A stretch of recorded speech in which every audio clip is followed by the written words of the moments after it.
और संपूर्ण भारत के किसान पिछले एक साल से कर रहे हुआ और इस सरकार के मुखिया बने प्रधानमंत्री नरेंद्र मोदी। लेकिन ये पर्याप्त नहीं था। कृषियों में विपक्ष ने इसे एक बड़ा मुद्दा बना दिया। ये 3 कृषि कानून जो थे वो थे क्या? सारी राजनीतिक पार्टियों ने अपनी राजनीतिक रोटी इस प्रदर्शन में सेकी। वीडियो को लाइक करें, ज्यादा से ज्यादा शेयर करें ताकि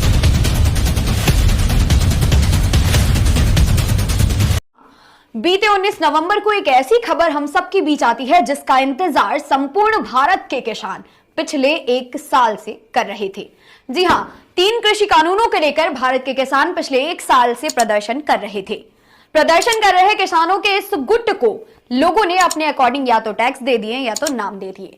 19 नवंबर को तीनों कृषि कानूनों के निरस्त होने की खबर सामने आने के बाद से लोगों ने इस खबर पर अपनी प्रतिक्रियाएं देनी शुरू कर दी। लेकिन ज्यादातर लोगों ने तीनों कृषि कानूनों को लेकर नेगेटिव पॉइंट्स ही बताए, यानी कि नकारात्मक पक्ष को खोलकर रखा। लेकिन आज की इस वीडियो में हम जानेंगे 3 कृषि कानूनों से जुड़े पॉजिटिव पॉइंट्स के बारे में। अगर आपको इन तीनों कृषि कानूनों के नेगेटिव पॉइंट्स यानी कि नकारात्मक पक्ष को देखना है तो कमेंट बॉक्स में हमें कमेंट करके बता सकते हैं।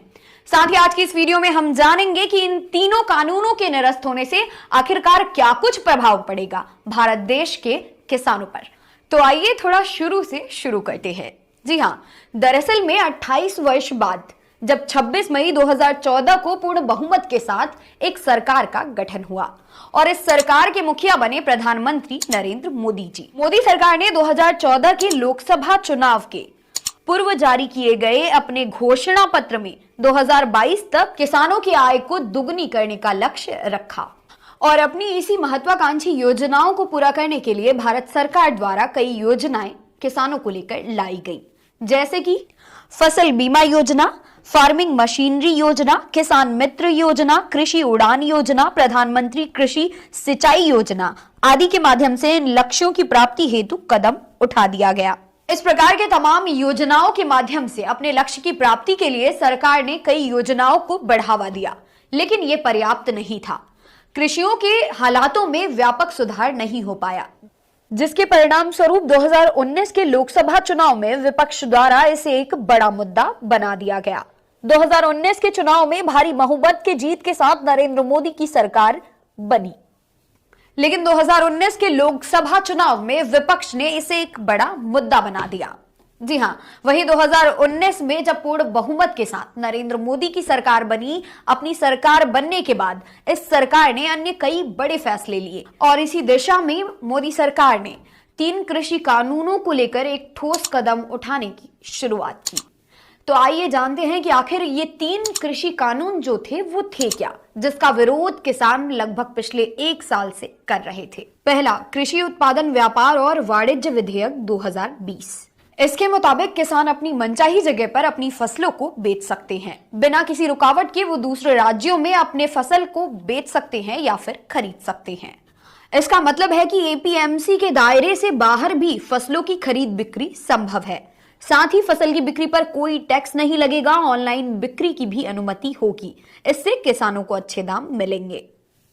दूसरा, मूल्य आश्वासन एवं कृषि सेवाओं पर कृषक अनुबंध विधेयक 2020। जी हां, देश भर में कॉन्ट्रैक्ट फार्मिंग को लेकर व्यवस्था बनाने का प्रस्ताव है। इस अधिनियम के मुताबिक अगर फसल खराब होती है तो उसकी भरपाई किसान को नहीं बल्कि एग्रीमेंट किए गए इंसान या फिर कंपनी को करनी होगी। किसान कंपनियों को अपनी कीमत पर फसल बेचेंगे। इससे किसानों की आय बढ़ेगी और बिचौलिया राज खत्म होगा। तीसरा, आवश्यक वस्तु संशोधन बिल। जी हां, आवश्यक वस्तु अधिनियम को 1955 में बनाया गया था। इसके तहत खाद्य तेल, दाल, प्याज, तिलहन जैसे कृषि उत्पादों पर स्टॉक की लिमिट को हटा दिया गया है। बहुत जरूरी होने पर ही इन पर स्टॉक लिमिट लगाई जाएगी। ऐसी स्थितियों में राष्ट्रीय आपदा, सूखा जैसी अपरिहार्य स्थितियां शामिल है। प्रोसेसर या वैल्यू चेन पार्टिसिपेंट्स के लिए ऐसी कोई स्टॉक लिमिट लागू नहीं होगी। उत्पादन, स्टोरेज और डिस्ट्रीब्यूशन पर सरकारी नियंत्रण खत्म होगा।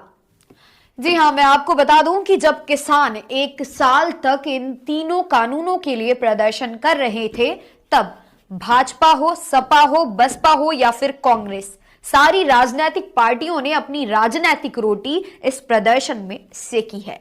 तो ये रहे इन तीनों कृषि कानूनों को लेकर हमारे सकारात्मक विचार। आपको क्या लगता है इन 3 कृषि कानूनों के बारे में? अपने पॉजिटिव और नेगेटिव दोनों पॉइंट्स हमारे कमेंट सेक्शन में आप कमेंट करके हम तक पहुंचा सकते हैं। साथ ही आपको क्या लगता है कि इन तीनों कृषि कानूनों के निरस्त होने से भारत देश के किसानों को लाभ होगा या फिर नुकसान पहुंचेगा? अपने विचार कमेंट बॉक्स में लिखकर हम तक पहुंचाएं। फिर से मिलूंगी एक नई वीडियो में एक नए मुद्दे के साथ। अगली वीडियो के लिए आखिरकार आप किस मुद्दे को चुनना चाहते हैं, ये भी आप हमें कमेंट करके बताएं। वीडियो को लाइक करें, ज्यादा से ज्यादा शेयर करें ताकि लोग 3 कृषि कानूनों से जुड़े पॉजिटिव पॉइंट्स के बारे में जान सकें।